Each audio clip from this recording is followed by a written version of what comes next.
저희는 다음 주제로 넘어가 보죠. 먼저 준비한 영상 보시겠습니다.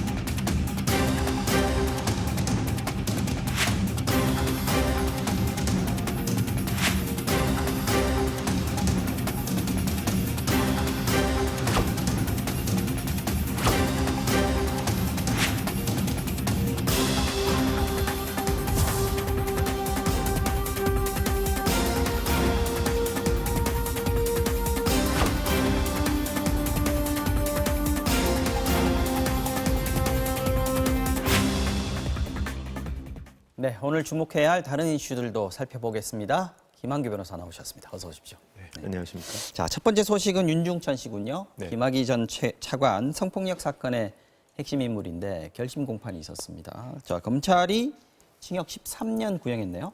네, 어제 윤중천 씨에 대한 결심 공판에서 검찰은 총 13년을 구형을 했는데요. 2014년에 윤중천 씨에 대한 사기 사건이 있었습니다. 확정 판결이 있었고 네. 법률적으로는 확정 판결로 인해서 같이 재판을 받을 수 있었던 사건과 그 외의 사건을 구분해서 구형을 하도록 되어 있습니다. 네. 따라서 2014년 전에 일어난 범죄에 대해서는 10년, 그 이후의 범죄에 대해서는 3년, 총 13년을 구형을 했는데요. 네. 혐의 사실이 조금 다양합니다. 한번 살펴볼 필요가 있는데 많이 알려진 성접대 부분이 강간치상으로 기소가 됐고요. 그 외에도 사기, 네. 배임수재, 공갈, 무고 등 다양하게 이제 혐의를 받고 많군요. 있습니다. 이 강간치상의 경우에는 피해자 A 씨에게 이 김학의 전 차관을 포함해서 사회 유력 인사들하고 성관계를 갖도록 강제를 하고 네. 그로 인해서 정신적 피해를 입게 했다라는 혐의로 강간치상으로 기소가 된 건데요. 네. 김학의 전 차관은 이 행위에 관여된 부분이 없다고 해서 같이 기소가 되지 않은 상태입니다. 그리고 좀 잠깐 빠져 있군요. 네, 그리고 좀 주목할 것은 뇌물 공여는 또 빠졌는데요. 김학의 전 차관은 현재 뇌물 수수로 재판을 받고 있는데 윤중천 씨는 뇌물 공여는 빠져 있습니다. 그 이유는 뇌물을 제공한 거는 공소시효가 7년입니다. 이 범죄 행위가 2016년 경우로 지금 알려져 있는데 네. 뇌물을 제공한 것은 7년으로 짧은 반면에 그래서 이미 지났죠. 수수는 그렇죠. 수수는 금액에 따라서 처벌 수위도 달라지고 공소시효도 기간이 다릅니다. 네. 그래서 3천만 원 이하 뇌물 이상의 뇌물 수수를 할 경우에는 징역 15년의 공소시효이기 때문에 김학의 차관은 관련 혐의로 재판을 받고 있고요. 오늘도 오전에 7차 공판기일이 있었는데 이 부분은 아직 증인들이 출석을 제대로 하지 않아서 조금 더 기간이 걸릴 것 같습니다. 자, 결심 공판이니까 윤중천 씨 그 피고인 최후 변론도 있었던 거죠. 뭐라고 했습니까? 네, 본인은 나 자신이 부끄럽다. 사회에 긍정적인 영향을 미쳐야 되는데 잘못 산 것 같다.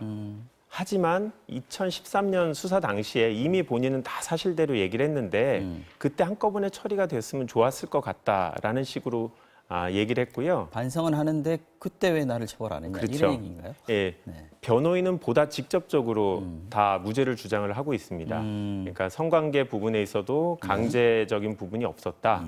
그다음 사기도 금품을 빌린 거고 또 갚지 않을 의사는 없었다. 그리고 지금 수사단에서 수사하는 것들이 이제 무리하게 진행하고 있기 때문에 다 공소권 남용이고 증거도 없다라고 주장을 하고 있는데요. 이 부분은 이제 2013년하고 2014년에 검찰에서 수사를 할 당시 무혐의로 한번 판단한 적이 있습니다. 네, 두 번이죠. 판단했기 때문에 이 공소권 남용이다라고 주장을 하고 있는 것 같은데요. 이미 검찰이 얘기한 것처럼 새로운 증거가 확인됐기 때문에 법률적으로 그 부분 공소를 제기하는 게 불가능한 건 아닙니다. 자, 최근에는 이제 보도 때문에 윤중천 씨 얘기가 나오면 이 얘기를 안 할 수가 없습니다. 윤석열 검찰총장 아는 사이냐, 과거에 접대를 한 적이 있느냐, 별장에 갔느냐 이 얘기가 지금 논란이 되고 있지 않습니까? 이 부분에 대해서 윤중천 씨 쪽에서 한 얘기가 있습니까? 네. 재판 직후에 변호인이 얘기를 했는데요. 윤중천 씨한테 확인한 바에 따르면 윤 총장을 전혀 모른다. 전혀 모른다. 예, 그리고 수사 조사단에서도 윤석열 총장하고의 관계에 대해서 물어본 적도 없고 질문을 들은 바도 없다. 이게 윤중천 씨의 얘기를 변호인이 예, 그렇죠. 전달한 변호인이 거군요. 대신 재판 직후에 전달을 한 겁니다. 중간에 나오는 다른 얘기들도 많이 나오고 있기 때문에 이 부분이 어떻게 되는지 잘 모르겠는데 자, 윤 총장이 지금 한겨레 기자를 고소를 했습니다. 이제 고소 사건이 됐기 때문에 검찰이 이제 서부지청인가요? 배당을 했죠. 네, 그렇습니다.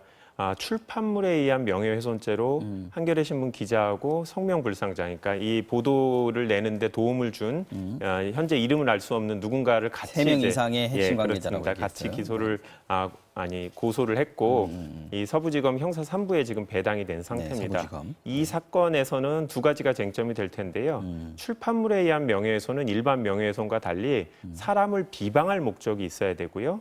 허위로 명예훼손을 해야 되는데 허위로 명예훼손한 부분은 이 윤 총장이 성접대를 받았는지가 중요한 게 아니라 한겨레 신문 보도 내용 자체가 허위냐. 그러니까 보도 내용은 검찰이 추가 조사를 그렇죠. 했느냐 안 했느냐. 그 당시에 조사단에서 윤 총장을 알고 접대를 한 것 같다라는 진술을 받았음에도 불구하고 추가 조사를 안 했다라는 보도기 때문에 과연 그런 내용이 수사 보고서에 들어 있는지 이 부분이 쟁점이고 또 사람을 비방할 목적은 사실 쉽게 인정되지는 그러니까요. 어려운데요. 네. 과연 이제 윤 총장이 직접 고소한 사건을 이 검찰이 어떻게 수사를 할지 귀추가 주목되고 있는 상황입니다. 본인은 수사 지휘 안 하겠다라고 네, 또 이해 보고를 받지 충돌. 않겠다고 한 상태입니다.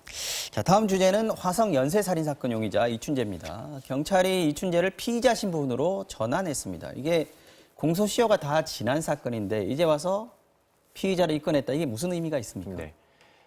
경찰은 지금 DNA가 확인된 화성 연쇄 살인 범죄 중 5건에 대해서 이제 지금 이춘재 씨를 피의자로 입건했다라는 건데요. 말씀하신 대로 공소권이 없기 때문에 네. 수사를 하더라도 기소를 할 방법은 없습니다. 다만 한 2가지 정도 의미가 있을 건데요. 네. 첫 번째 부분은 이 특정 강력범죄 처벌법에 따라서 신상 공개를 할 수 있습니다. 현재 얼굴을 포함을 해서 저게 쟁점이 되겠군요. 신상 공개를 할 수 있는데 요건으로 여러 가지가 있는데 다른 부분보다도 죄를 범했다고 인정할 충분한 증거가 확인이 돼야 됩니다. 따라서 DNA라든지 뭐 다른 추가 증거가 있어야지만 신상 공개가 가능할 거고요. 두 번째는 실제로 기소를 못 하더라도 수사를 쭉 하게 되면 그게 기록에 남게 됩니다. 이 사람이 실제로 범행을 했는지가 기록에 남아서 네. 뭐 다른 재심 사건에서 증거로 쓸 수도 있고 혹시라도 이춘재 씨가 뭐 가석방 심사를 받게 되면 그 과정에서 이게 부정적인 요인으로 작용할 수가 있겠죠. 화성 사건에서는 아까 5건만 지금 네. 피의자로 입건됐다. 그 증거가 지금 나와 있는 DNA 네. 증거가 나와 있는 거. 8차 사건이 지금 논란이 되고 있지 않습니까? 네. 진범이 자기가 진범이다라고 얘기를 했는데 이 부분에 네. 대해서는 그러면 형사 입건이 피의자 입건이 안 된 거네요. 네, 말씀하신 대로 아직 안 됐죠. 그 부분은 이제 DNA가 확인되지 않은 상태인데요. 네. 근데 이제 경찰에 따르면 지금 국과수에서 추가 증거물에 대해서 정밀 검사를 하고 있다고 합니다. 그 결과에 따라서 비록 DNA가 없더라도 다른 증거를 토대로 네. 피의자로 입건할 가능성은 있기 때문에 조금 더 지켜볼 필요는 있을 것 같습니다. 근데 오늘 경찰이 추가 범행이 또 나와 있다라고 얘기를 했는데 또 초등학생 살인 사건 이게 또 이춘재가 또 추가로 자백을 한 겁니까? 네, 좀 상당히 안타까운 부분인데요. 기존에 알려진 화성 연쇄 사건을 제외하고 4건의 범죄에 대해서 추가적으로 본인이 살인을 저질렀다라고 자백을 했다고 하는데 4건이요. 예, 네. 하나씩 좀 살펴보면 네. 1987년 12월에 수원 여고생 살인 사건이 있었고요. 89년 7월에 화성초등학생 실종 사건입니다. 당시에는 시신이 확인되지 않아서 실종 실종으로 사건으로 불렀는데. 분류돼 있었고요. 그리고 91년 1월 및 3월에 청주에서 여고생 및 주부 살인 사건이 있었는데 이 사건 4건에 대해서 모두 이춘재 씨가 자기가 범행을 저질렀다고 자백을 하고 있고요. 이 초등학생 사건의 경우에는 1989년 7월 당시 9살이던 김 모양이 방과 후에 집으로 가다가 실종된 사건인데 네. 그해 12월에 가방과 치마만 확인이 돼서 시신이 확인되지 않아서 실종 사건으로 지금까지 분류가 돼 있었고 본인이 살해했다라고. 예, 아마 지금까지 가족은 신락 같은 희망을 갖고 있었을 텐데 이제는 살인 사건으로 확인이 된 상태입니다. 알겠습니다. 여기까지만 보겠습니다. 자, 어려운 여건이지만 오늘 축구 경기도 있는데요. 이 부분 저희가 얘기를 하려다가 못했습니다. 평양에서 우리나라 그 월드컵 대표와의 월드컵 최종 예선 3차전이 있는데 평양에 있기 때문에 중계를 못합니다. 이 부분 오늘 저희가 소개를 해드리고 싶었는데 시간 관계상 소개를 못해드리겠습니다. 오늘 꼭 이겨서 승점 3점 챙겨오기를 바라겠습니다. 이슈 완전 정복은 여기서 마치겠습니다. 김한규 변호사님 고맙습니다. 감사합니다.